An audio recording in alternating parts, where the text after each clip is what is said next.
Welcome to Women in the Arena podcast, the podcast celebrating women doing extraordinary things in plain sight. I'm your host, Audra Egan, and our mission is to elevate the value, strength, and resilience each woman brings to the world. Without further delay, let's go ahead and start the show.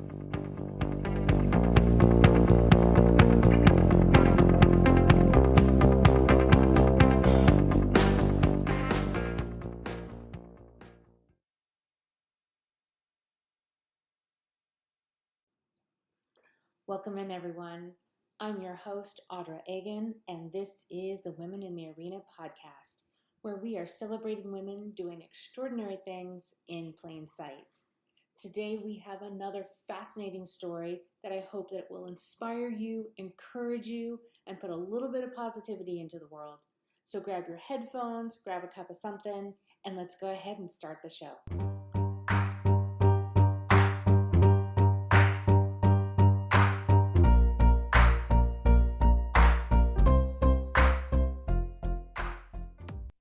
Welcome, everyone. I am so glad that you've joined me today. You are in for a treat today. I have recently been introduced to this incredible woman that I cannot wait for you to get to know. She has led a magnificent life. She embodies the idea of being the master of your own destiny. She is a fierce protector, and she is incredibly kind, and she is one smart lady.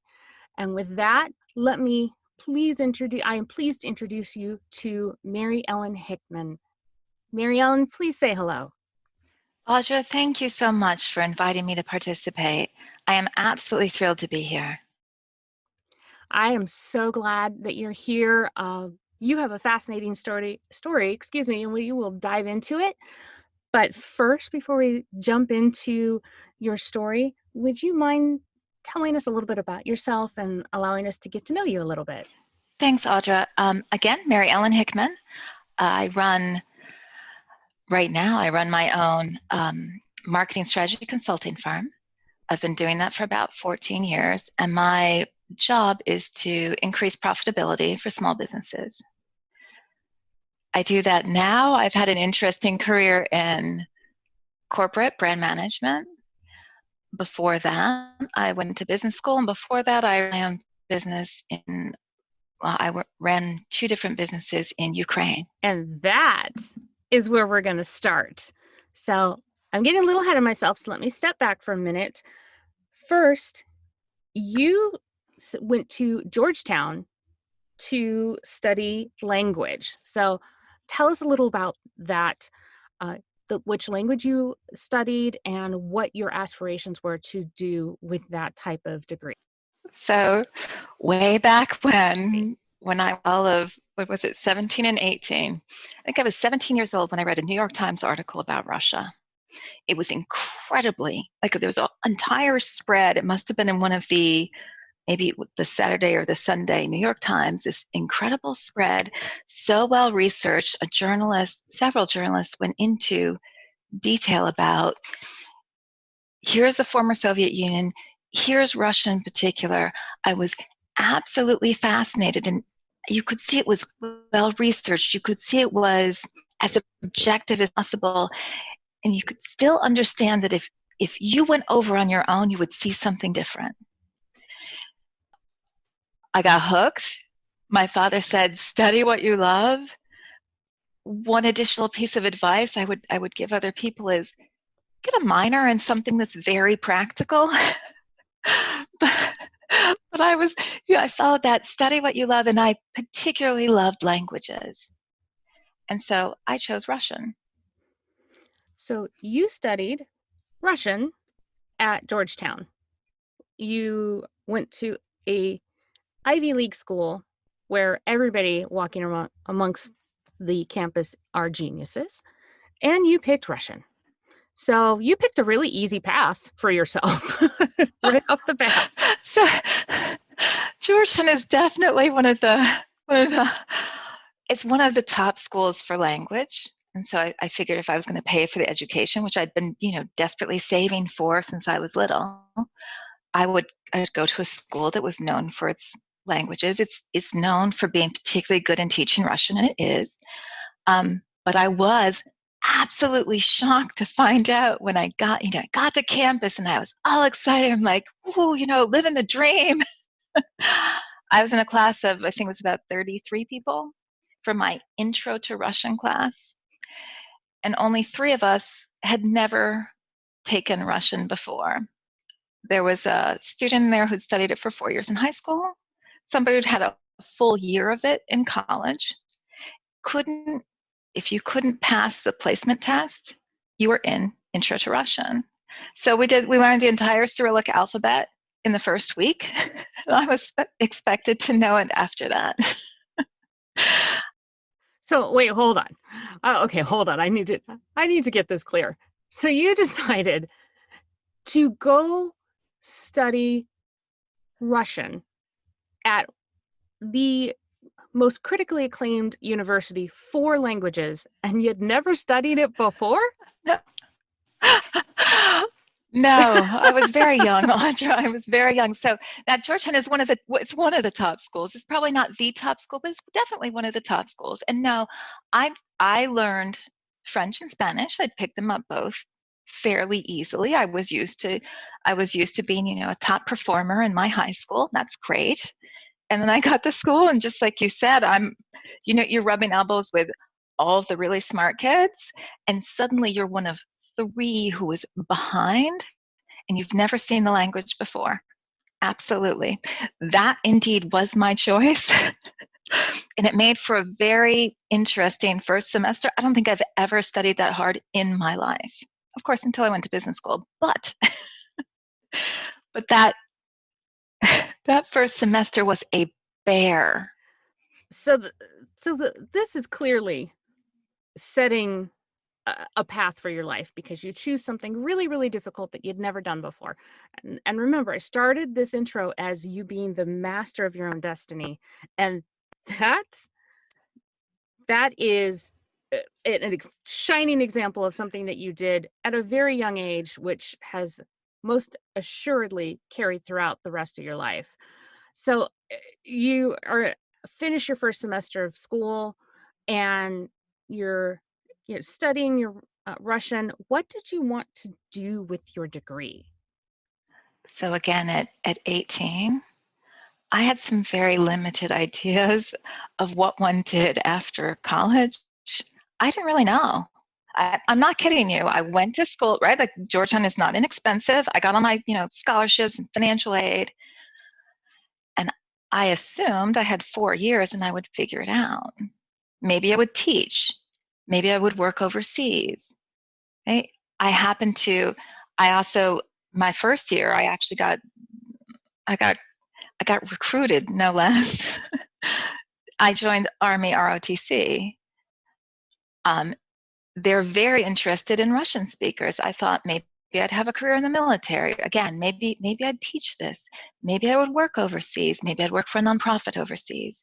I didn't really know, and I didn't have a strong idea, but I thought I had 4 years to figure it out. And I assumed I'd get there by year 4. And that's not exactly what happened.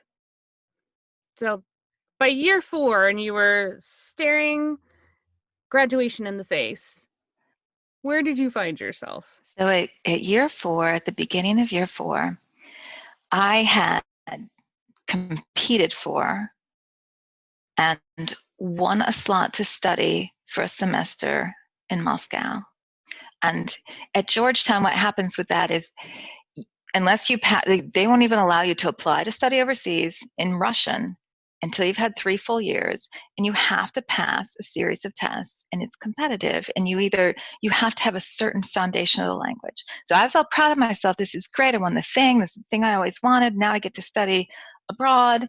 Well, by this time I had been in ROTC for a couple of years, and I thought, well, like, they really recruited us hard for this language. Okay, I'll probably have a military career. Unfortunately, by that time I'd gone through what they politely call summer camp, which is a 6 weeks intensive, which takes your military experience out of the Georgetown and a series of colleges that participated in it. in Georgetown's Army ROTC, and it puts you in a broader pool. And to say that I did not have a good experience as a female would be a bit of an understatement. But I quickly got the idea that, oh, there's still some discrimination and harassment issues that need to be worked out in the military. And I didn't enjoy that. So I thought, maybe I'm less interested in that path. And I was surprised to find that out, right? It was a bit of a shock to me. I'm sure people listening to this right now are perhaps politely chuckling, but I was a 20-year-old kid? What do we know at 20? I mean, yeah, you're lucky you found your dorm every day. I mean, at least I speak from my own experience at 20. You know, it's rough. It is rough. You're wet behind the ears. You have great aspirations, but you don't know anything. So I found out the broader experience in the military was much different than what I had experienced up until that time at Georgetown.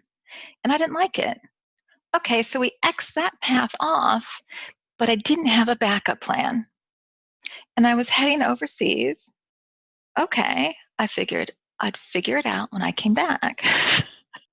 Right. We've eliminated that one. On to the next. So you are getting ready to do your overseas program.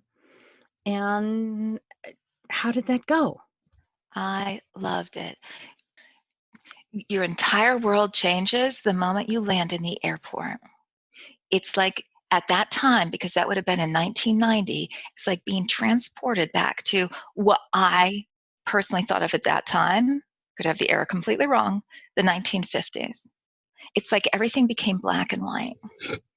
At that time, in the area I was, my perception was everything looked dated, right? Like everything looked years, decades behind styles or cars, public transportation. Everything to me looked as though we're decades behind that of the US. I felt like I'd walked into a black and white movie from several decades prior.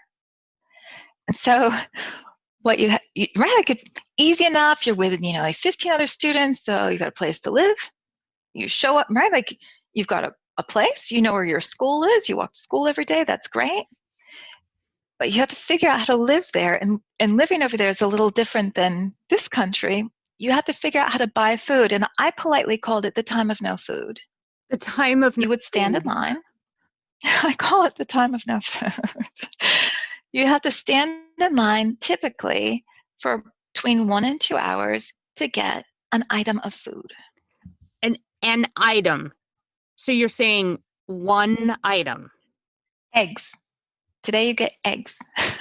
Wow. Then you get grapes. You're like, okay, it has been 3.5 hours. I'm tired. I'm going home. I have eggs and grapes.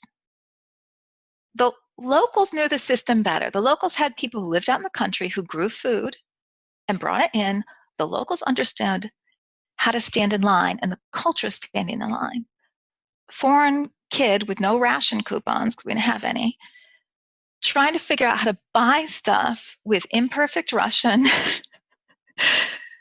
and that's you had to learn how to identify the right kind of line, how to figure out what was in the line, then how to hold your place in line, because people would stand in multiple lines at the same time. And the first things we asked our Russian professors in the first week, we asked, the thing we really need to know today is how to tell somebody not to budge in front of me in line, because they could tell we didn't know the words for it. And so people would budge in front of you in line all the time. The first week, we were like, we need to know how to say, and you say to them, you weren't standing here. So you say it in Russian, it's like, you were not standing here.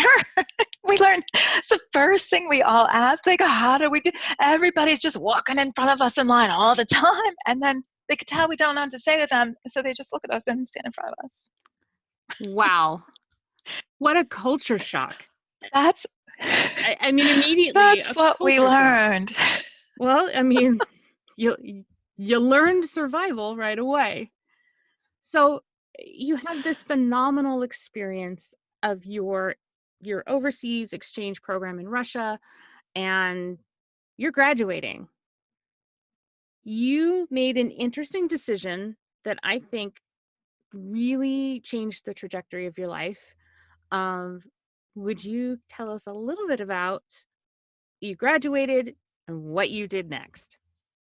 So when I graduated in 1991. I graduated into a recession. I graduated at the time the military was being severely cut back.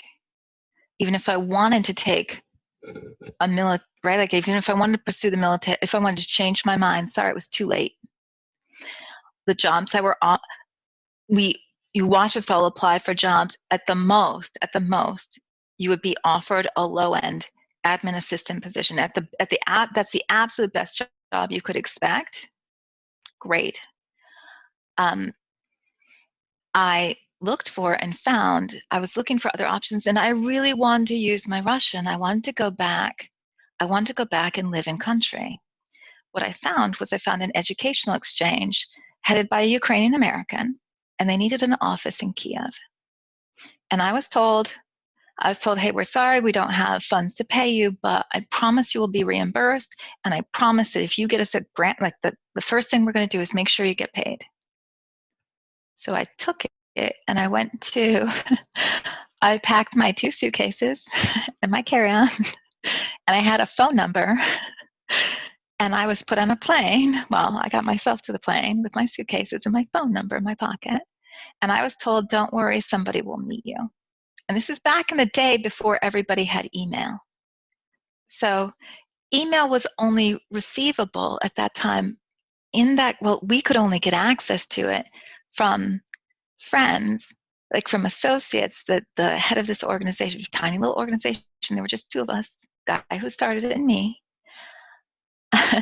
You could only access it through the schools, the universities. So it was hoped that by this, exchange of emails, I was hopeful that somebody would meet me and I would have a place to stay for the first 30 days.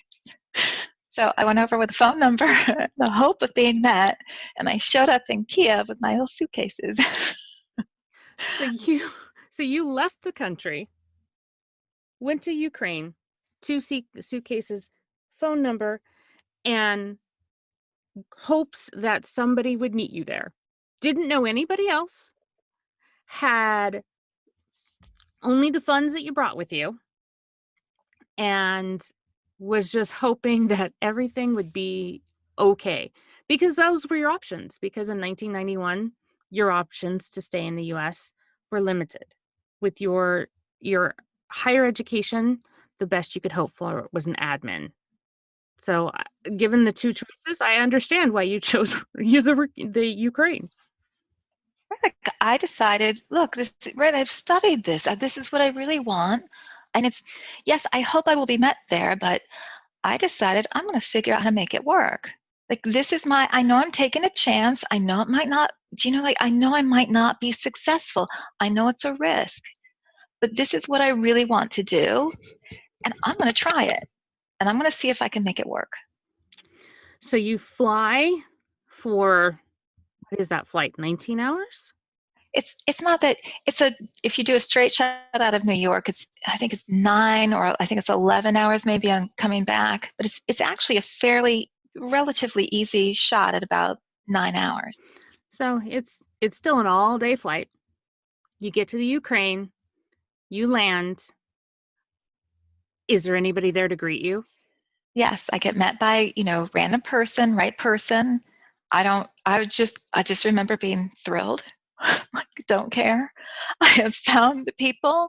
We have somehow gotten the bags through customs, because that is always an issue, and it's always an issue in the developing countries. We get in and we're out in, like, I get whatever, driven to some sort of, these apartment buildings are all the same. They look exactly the same, row after row of the exact same looking apartment building. And I think mine was like H, I think they were all numbered. I think mine was like H of the same exact looking apartment building. I remember thinking, I'm going to have to drop breadcrumbs.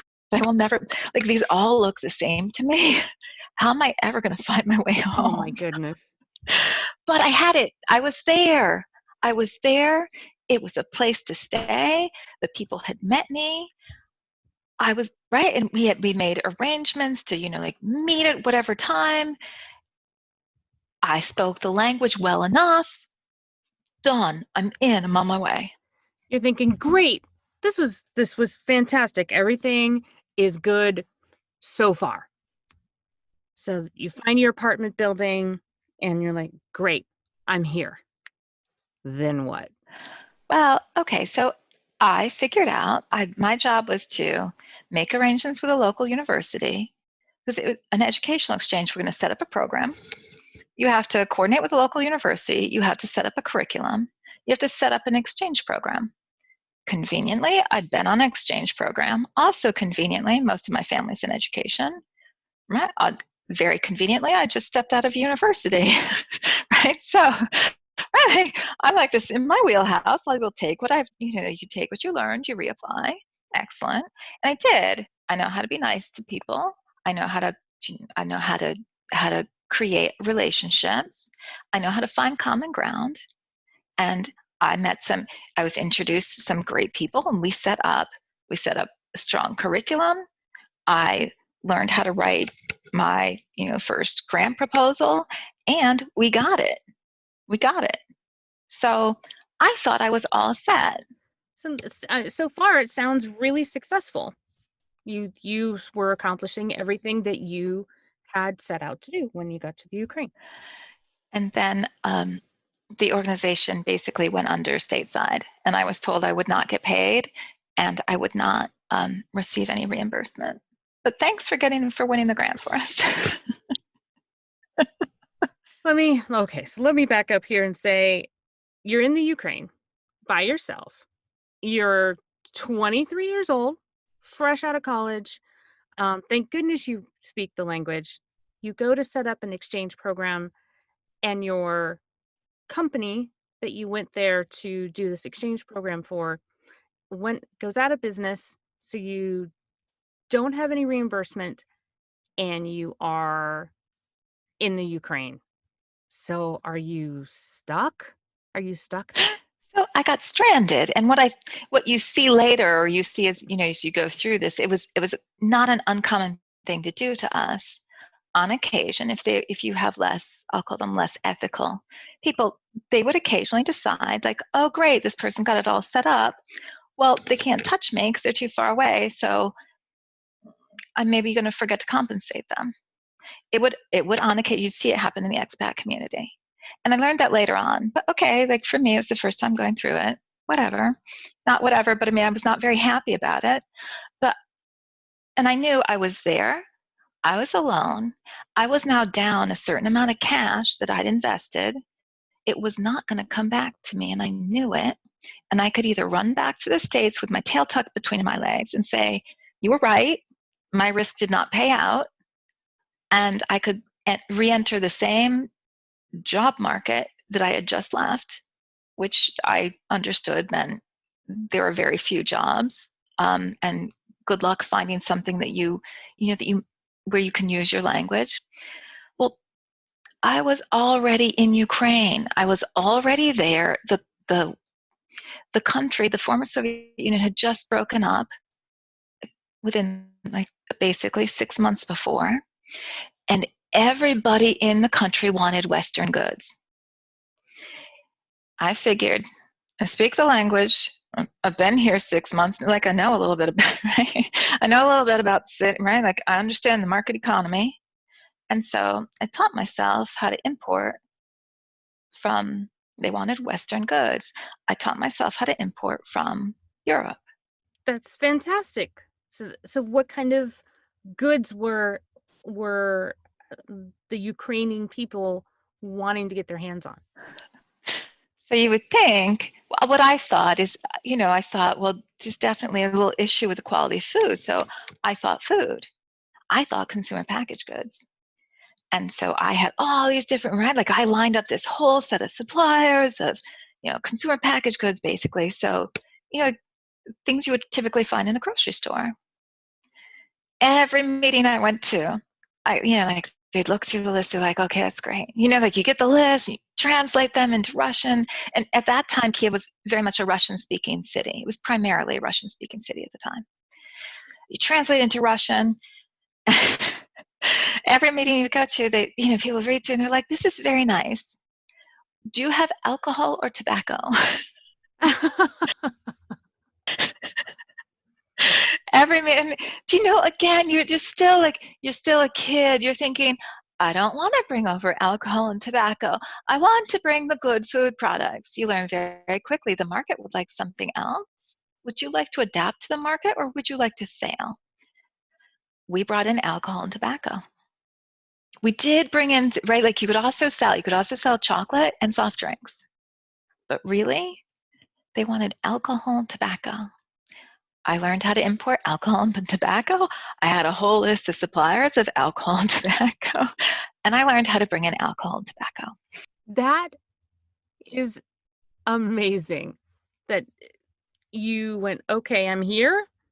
I can either go back there and face the same dismal situation that I left, or I can kind of make it better here. So you adapted and you brought in alcohol and tobacco, which is kind of funny because isn't that what everybody wants? Everybody's kind of looking for that. You're a bright-eyed kid and you're like, no, but I'm going to bring the good stuff. No, nobody, no, you don't want, no. I'm like, well, at least the chocolate you seem to have, no, not it. Okay. All right, fine, I got this. You're okay. So how well is that was that received? Were you? I mean, you're still a foreigner. Oh yeah. And you're still female. Oh yeah. So how was that received? So there were a few of us within, right? So like you have your local friends, yeah, you have a whole set of people, but you will always find your expat community. And there were a number of younger women in the expat community. I've called a handful of us. But mostly, I was the only, nobody had seen an American before, and certainly nobody had seen a young American female doing business in their city. I was an anomaly. I was, and I, I was an anomaly. They were fascinated by this, and I learned how to play on stereotypes. I learned how to present as a foreigner. The women are treated, at least at that time, a little bit differently, maybe a little bit less equally. No matter what was said, the local women overall were accorded a bit less respect. So I presented hard as foreign first, and I would deliberately violate some of the cultural norms to basically broadcast, I'm a foreign person, I'm American, and it would change the level of respect you got. You have to learn how, it's an entirely different way of interacting in a business meeting.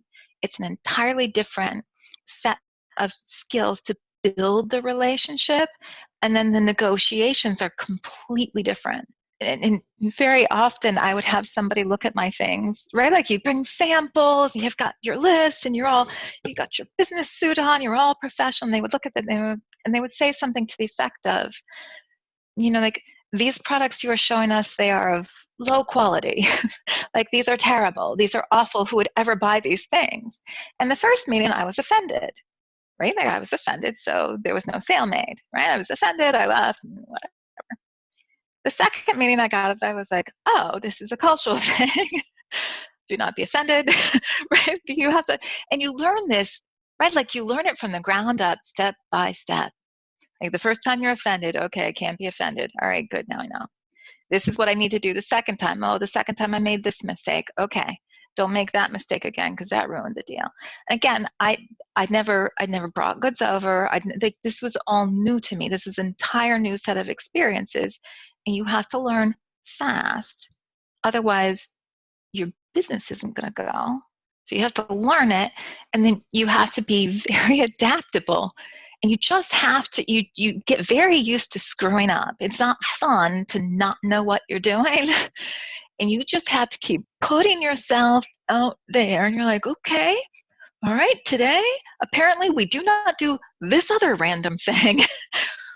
well, that's bad. Okay. And so you have to, and you're adapting to an entirely different style of cultural norms in a new setting. So it's your new culture in this business setting where you were negotiating for what is, especially in that country, comparatively large sums of cash. And you just, again, I'll tell you, like the thing I look for, the thing I look for when hiring people is determination. I could have quit at any time. I mean, like there were enough obstacles up there. You could quit at any time. And I wouldn't have necessarily had to go back and felt like like it felt like I failed. It's like, okay, I did this, I wasn't successful, but I learned, like I learned the things and I have more experience. But I learned that if you just keep trying. And so your first deal, you learn your first deal and you're terrified. Like, I have no idea what I'm doing. That's how you feel like. You feel like I have no idea what I'm doing. And you're driving to your bank with $20,000 in cash in your briefcase. Because cash business, and it's a dollar business. So there's your cash. And Wow. you're So thinking, this is so weird. you're carrying cash with you. Wow.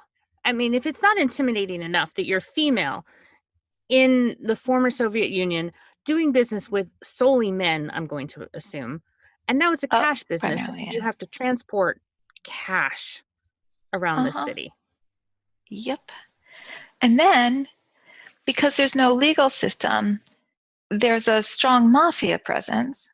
And because the legal system doesn't really work, at that time, it doesn't matter what kind of business you had no legal system, so it was enforced by different mafia. So most companies were affiliated with some sort of mafia. So if you screw up this deal, somebody's going to be very angry at you. And you don't understand, or you don't know. You're like, I don't know about the possible outcomes here, but they seem bad. Right? Like somebody might take you to court in the US. And you could be like, oh, that's very sad. We've lost, like there might be some money consequences, and that would also be bad. But you have to worry about, will there be some sort of retribution? So you're driving, you're taking your $20,000. You're like, oh, I just hope this deal goes well. And what happens is you just do it. You screw up, you make some mistakes, you just do it. You do it to the best of your ability, and you just don't give up. So my first truck comes in. Yeah, there were some problems. We didn't really make any money off the first truck, but we broke even and nobody came after me. I was good. And I talked to the first truck and I found our Czech drivers. Now, I don't speak Czech, but I speak the Russian. And between the two of us, we figured out I could understand about half the Czech and they could understand about half my Russian. Now I had a trucking company. Right? Like I went to meet that first truck, talked to the drivers. I understand them, what kind of problems they tend to have in the border, and how you need to load your trucks differently so that you do not have those problems, and how you need to arrange with your supplier to never overload your truck, because then otherwise your drivers are going to have to pay extra money on the border that you did not agree to, because there are no cell phones in those days either, so they can't ask you. But your truck shows up. That's fine. Because of that, you don't make any money on that truck, but you break even. You know the system now. You're okay. Your truck showed up. And do you know, like overall, that's your first transaction, and everything was fine. It was good enough. Second transaction will be better. And what happened after that is I met another set of business people, and they were looking to be an exclusive distributor of US tobacco products. And they appreciated how I worked. So they brought me in, we pitched, and we won an exclusive distributorship to import and distribute that particular company's tobacco into Ukraine. That's fantastic. And that was just by hustling. Yes. You met those people by hustling. That is exactly right. So you are able to land this distribution and you build your company to be incredibly successful. what did your, first of all, how long did you run your company in Ukraine? And secondly, what did your company look like in the Ukraine? So again, I will tell you it was perfect. Like it was successful enough, successful enough. I figured it out. There were total about 30 people working there. I think about 16 or 17 reported to me. So we had a warehouse, we had office space, a warehouse, and I ran a sales team. Like we ran sort of the operations piece of it, the finance piece of it. I ran the operations and the finance, and I ran the Kiev sales force. And I had two partners, and they ran sort of the larger country sales force. That's so that's a decent sized company. I mean, that there's not just two people. Right, it is. It is. And you learn that there's a whole set of things that come with managing a significant group of people. I had two partners. You learn how to work with partners who see things differently than you. You learn how to structure things. Yeah, right? Like this is all a brand new situation to me. So you have to negotiate through the partnership. You have to, you have to understand how to motivate your own team, how to train them, how to bring them home, how to motivate them, how to coach and develop them. And it's definitely it's challenging. But we were successful. We did a good job. Um, I did it for about 2.5 years, 2.5, 3 years I was in. And so start to finish, you were still only 26 when you Yes. finished this business in the Ukraine, which in and of itself is remarkable. You got to come home and say, "Yeah, I started a business in the Ukraine doing something I'd never done before, did it well, and I can come back to the US with my head held high."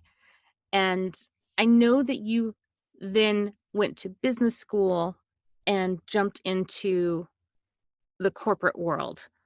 Although I know that your experiences within the corporate world were much like most females that are having in the corporate world, where and we all have those stories, and we all know the frustrations about it. But what I want to highlight for everyone is, as I've repeated it before, about this master of your own destiny. Through things that had happened to you, you made this decision that what they were offering you, whether it was a position that you were clearly hitting the glass ceiling or getting passed over because you were female or what have you, you looked at the landscape, they looked at what these organizations were offering you, and you went, "Nope, no, what you're offering me is not good enough. I've worked way too hard to accept minimal minimal success, minimal return, and I'm going to go make it myself." And that started when you were 26. So I know that I'm jumping ahead in time, but I think what you've done for the last 14 years and starting your own organization was started in your foundation when you were 23. So I want to pick up from there, where you looked at the corporate world and went, "Nah, nah, you don't deserve me." Um, what what did you what did you do when you went, "I can make this better myself"? Well, I'm going to say at all times, I think hindsight is 2020. Right? Hindsight's always 2020. There's always different choices you could have made, or there are things that you could have done differently. That's how it is. We make mistakes. Sometimes we take the wrong path. Always things could have been done differently, and I would say often better. But I went, I went, I loved my corporate job. I did new product launch and I loved it. I did national new product launch. I loved that job. I did not like the bureaucracy, and I did not like what I will call the internal political environment. And I didn't like the lack of success women I had seen anyway from women being promoted. And I didn't like my lack of progress. And so I took a jump. I chose, there's something called the MBA Enterprise Corps. It's a nonprofit that sends MBAs out to developing countries. And I thought, haven't been overseas in a while. Ukraine was one of the countries they were looking for people. I thought, lived in that country, ran a business in that country, speak Russian. I thought, I'll bet I can get one of those positions. And so I think I just squeaked in the deadline. It had to be less than 5 years after you graduated from business school. And I thought, I'm going to do this, and I'm going to figure out what my next move is in my career. Right? Because I don't do well when I'm not working. Right? You need something I need a challenge. I need something. And I thought, this is great. Right? I applied I was offered a position, and I went. And what I did was I actually did what I do right now. I did a chunk of my brand management job, but I did it as an outside consultant. I did, in essence, a very similar job, but as an outside consultant to small businesses in Ukraine. And it's a very different way of trying to figure it out. So, and it's a bit different of you're right, like coming as a consultant, as somebody outside, and doing this within a small business, very different from the corporate environment. So you have to figure out how to flip your skills to fit that.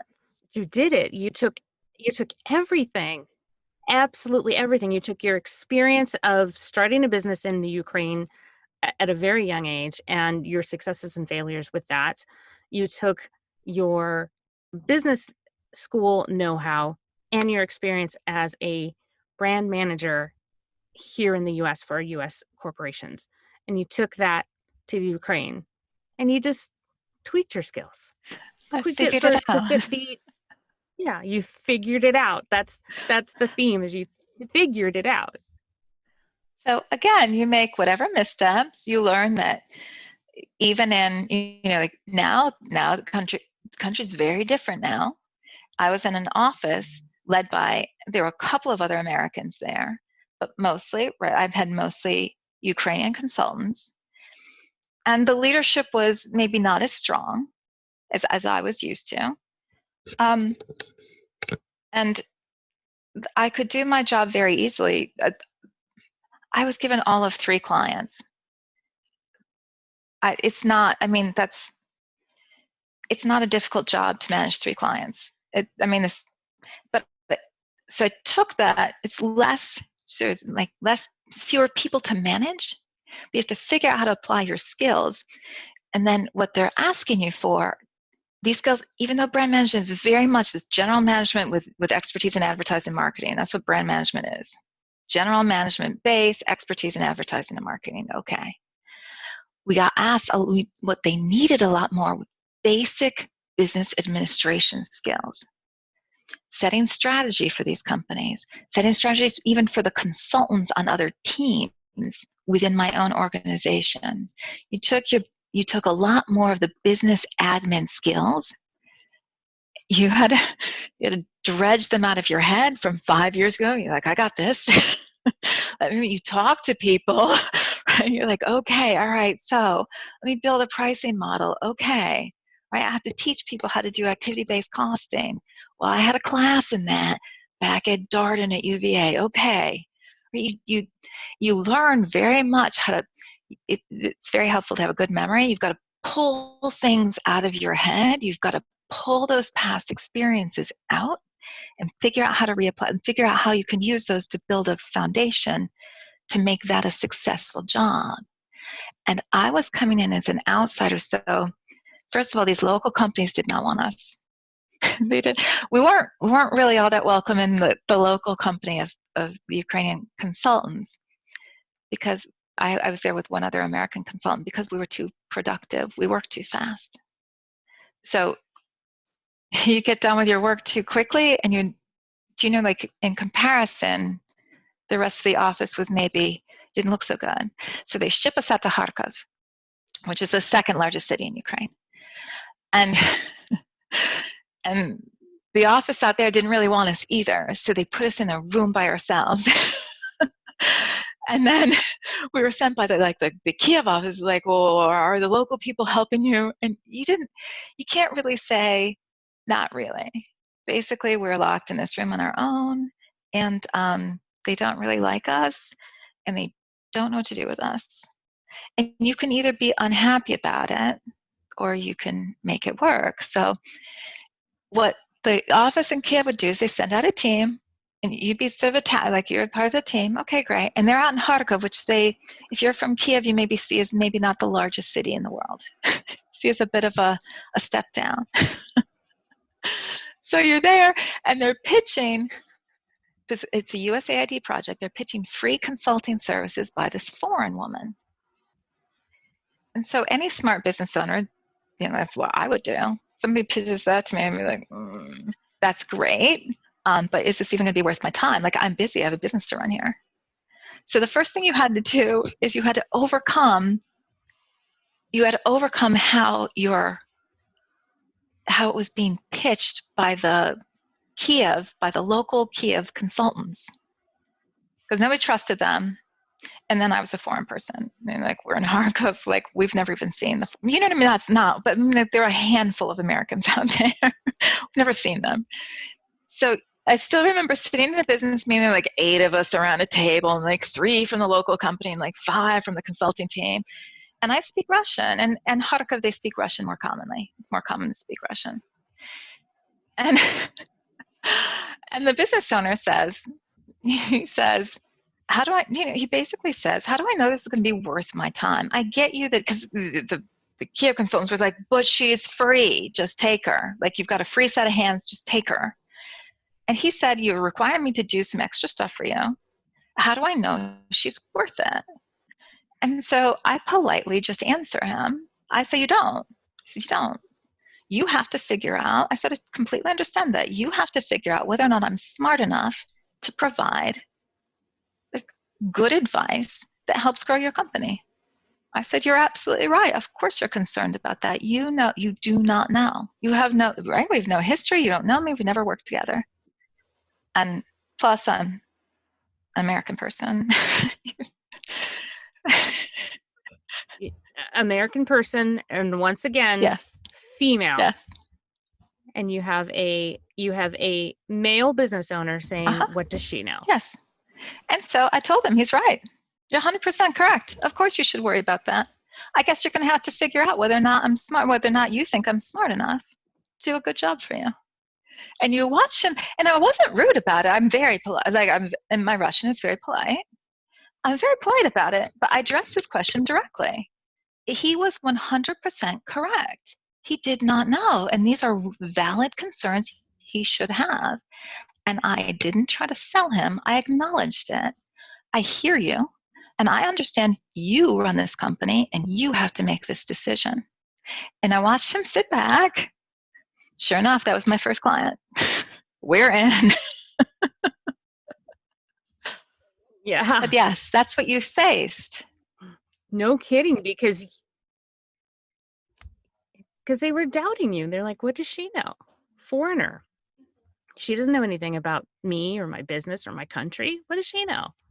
Mm-hmm. But you took all of your skills, the ones that you may have acquired 5 years ago, maybe even longer than that. You dusted them off, and you made them work to the situation. And that's the theme of your life. I don't like to fail. I just don't like to fail. Nobody likes to fail. But this is, if you are determined. Yeah. Sorry. Yeah. Yes. With you, it's not just a matter of failure.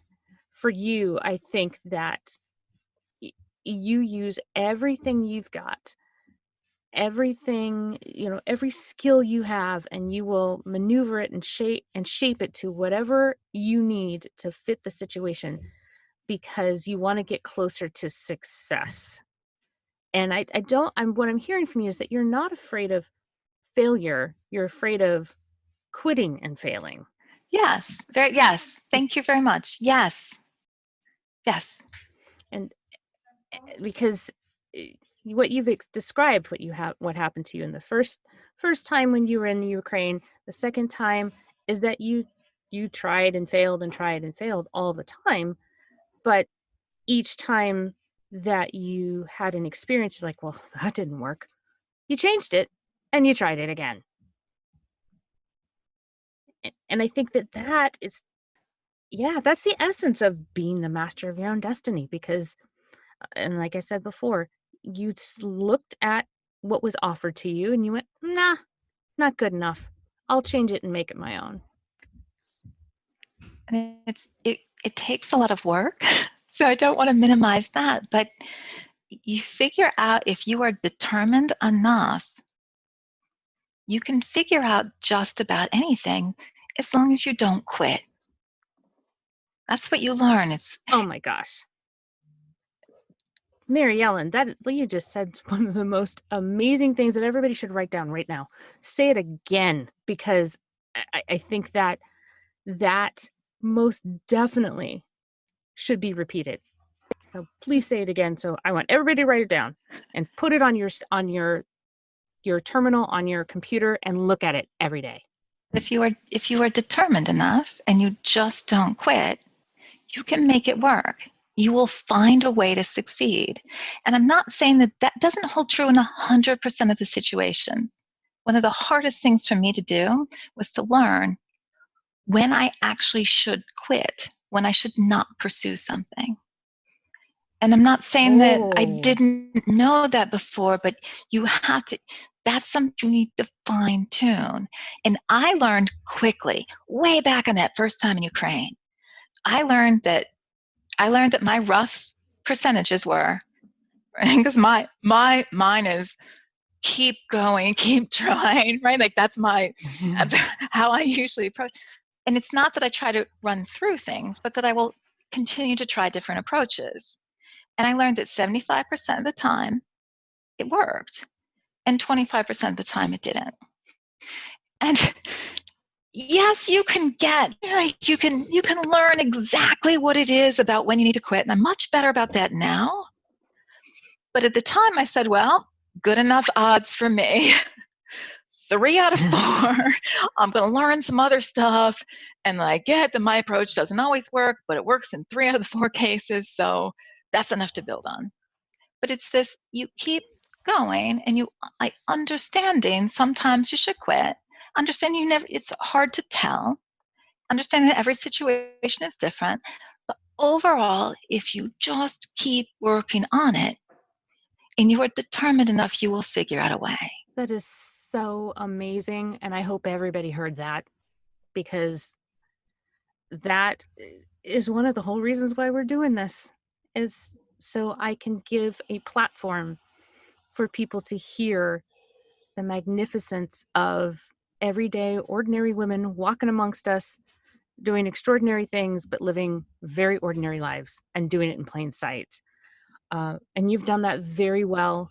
And you now own your own company. Would you mind mentioning the name of your company? It's Hickman Consulting Partners. And we your do what I call, sorry? I was going to say, in your specialty, I'm sorry. Yeah, I call it marketing strategy for growth. So what we do is we work with small business owners, and we work as outside consultants or plug into their team to increase profitability. So we set strategy, we do planning, we do forecasting, we do sort of business analysis, we craft plans and campaigns, and then for the clients who need it, we either train their teams how to execute or we execute for them. So you're using every skill you've got for the benefit of your clients. And you've got lots of skills, and I'm assuming that so does your team. I have the pleasure of working with some absolutely amazing people. I have some very skilled, I have some incredible marketers. I have some incredible graphic designers, and I have hardworking people who have very high standards for their work, who are also willing to try whatever is needed to help support our clients.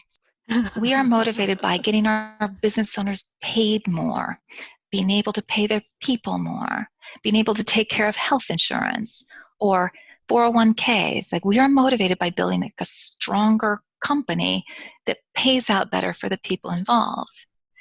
And it's, like I said, you run your own business, it's up and down. They politely call whatever, they call it a lovely little roller coaster that we all live on. And there are plenty of hard parts about it, but nothing beats the days when your clients ping you, email, phone call, text, however they reached out to you to say, I did what you said and it worked. You'll get, it's some small thing. Often it's some small thing. You'll get a ping like, I did this and it worked. I signed this new client. Or I did this.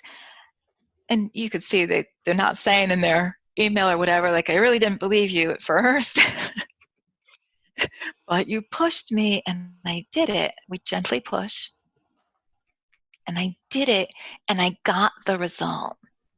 That's what makes my day. I live for my clients coming back. Our clients will come back and say, okay, I know we worked together, right? We did a small project about 12 months ago. Well, I want to tell you, it worked out really well for me. And I say very politely, send me your financials, and I check them against our goals. It makes my day. You pull the financials, you look at the goals, you're like, we talked about doubling profitability within this time frame, and we just pulled your financials, and guess what? Check, done. That's what makes your day. Like, that's what you get to take home, right? Like, that's what you get to take away from this.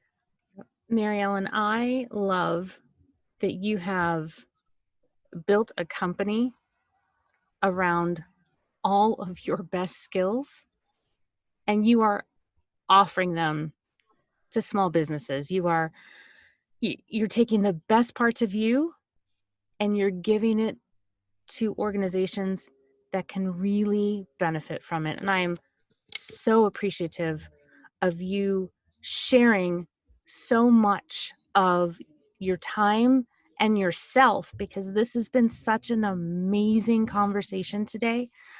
This may warrant a second one because you have so many other stories to tell, because I've had the pleasure of being able to get just a hint of those. But before I let you go, I ask everybody the same 3 questions, and the responses are always fascinating. So I'm going to ask them of you. Are you ready? Absolutely.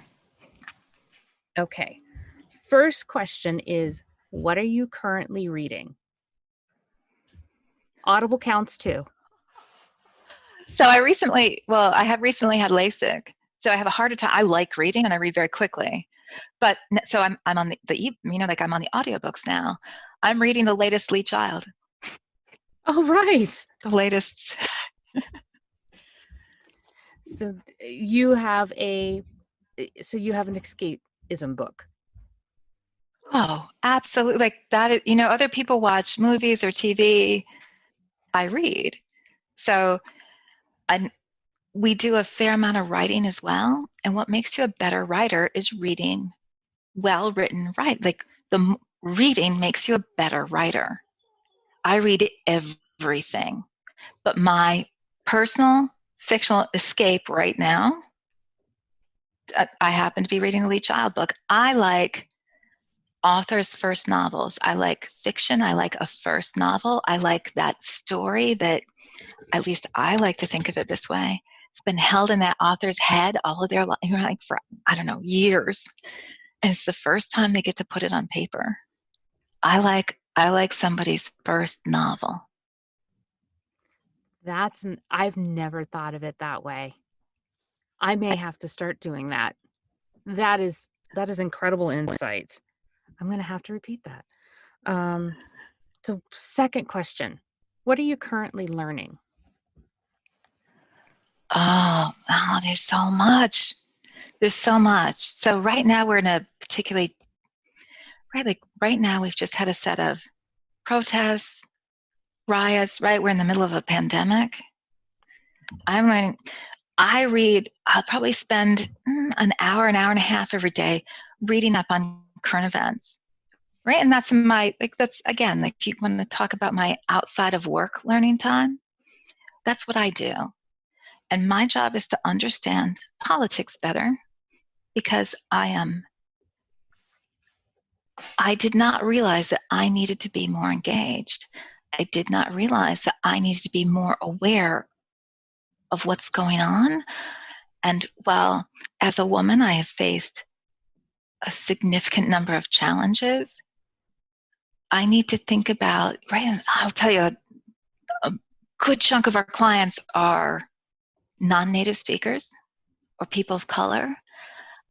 I failed to appreciate some of those challenges. So right now, I am studying anti-racism and reading way too much about on every medical analysis of our current pandemic. So that's my additional reading.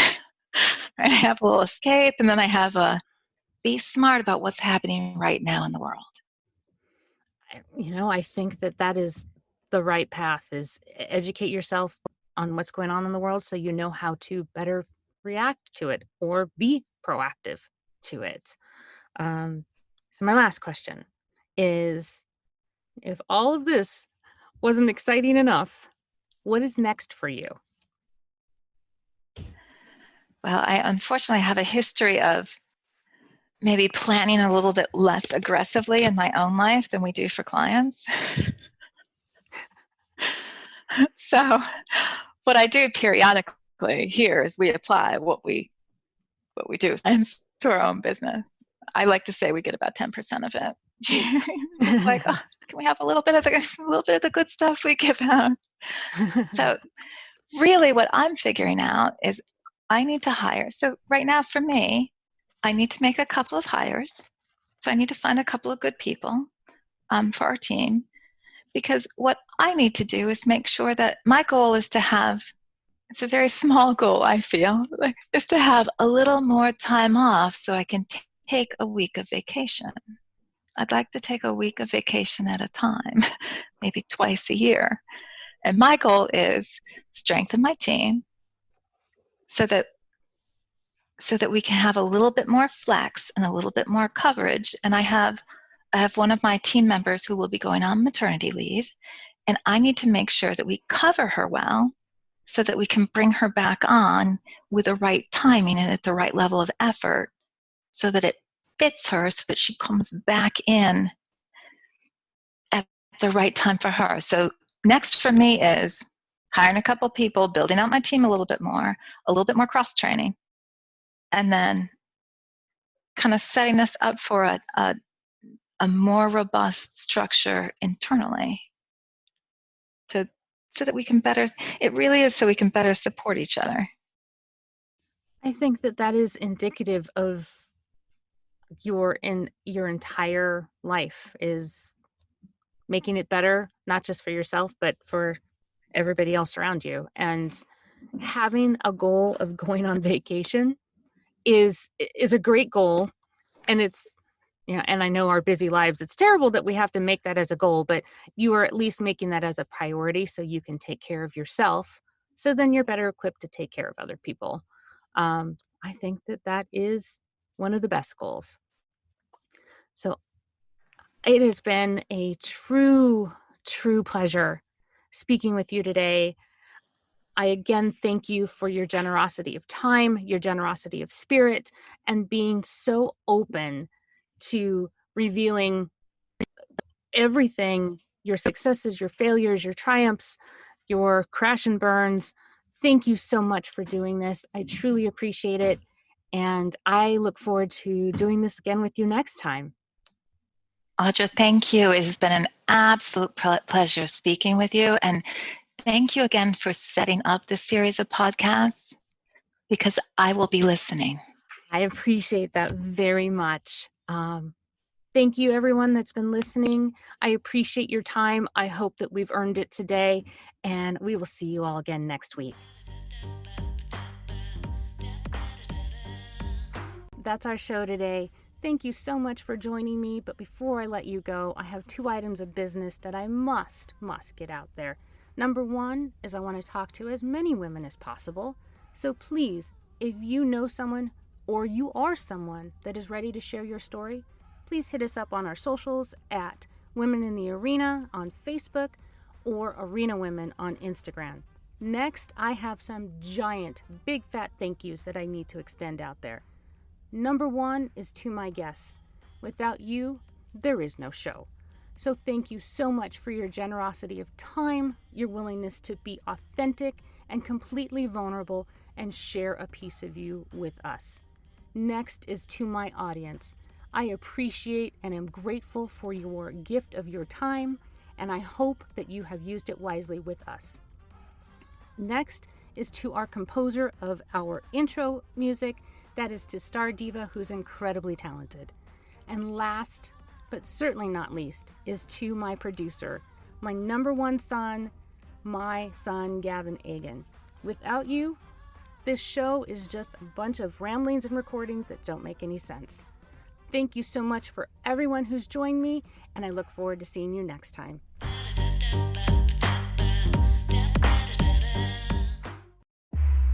This is just the beginning.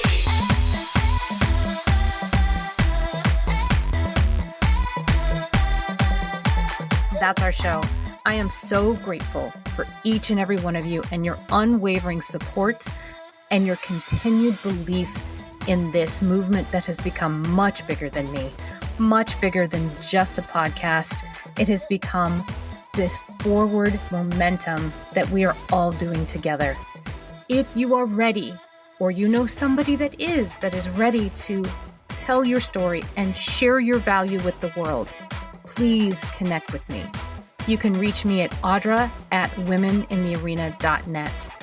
I am so honored and thankful that you will share your story with me, and I'll make sure that it is well taken care of. I will never stop thanking each and every one of you, and I cannot wait to talk to you again next week as we share another woman's story and we celebrate her doing extraordinary things in plain sight. We'll see you next time.